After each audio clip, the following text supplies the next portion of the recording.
Será que você entende os valores que está carregando quando usa as cores, os símbolos e o nome de Ogum?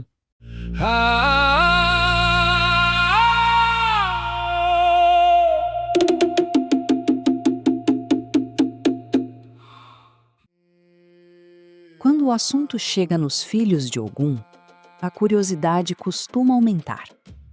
Isso acontece porque muita gente se reconhece nos arquétipos. A pessoa escuta que filhos de Ogum costumam ser diretos, corajosos, protetores, sinceros, determinados, e logo pensa: isso parece comigo.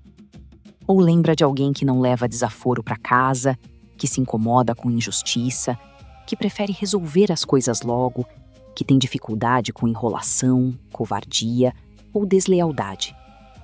Na leitura popular da Umbanda, os filhos e filhas de Ogum são muitas vezes descritos como pessoas de ação. Gente que não gosta de ficar parada diante do problema, gente que se mexe, que enfrenta, que protege os seus, que prefere uma verdade dura a uma falsidade confortável. Também se fala muito de temperamento forte, e aqui entra uma parte importante, porque força não aparece só como virtude.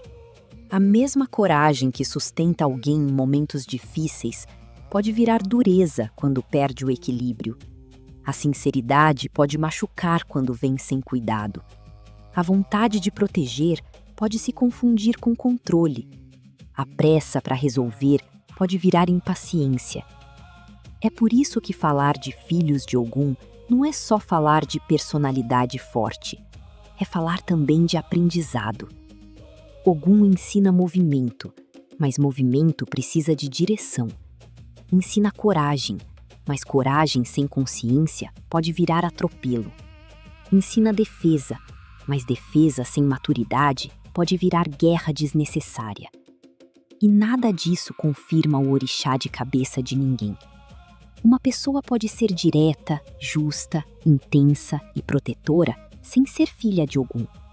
Da mesma forma, uma pessoa filha de Ogum não precisa carregar todos esses traços, como se estivesse cumprindo uma descrição pronta.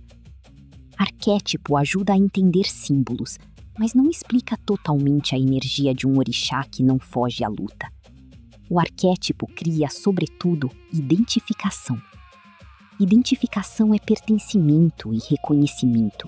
Portanto, continua sendo válido enquanto movimentar o coração das pessoas pela ação e pela proteção.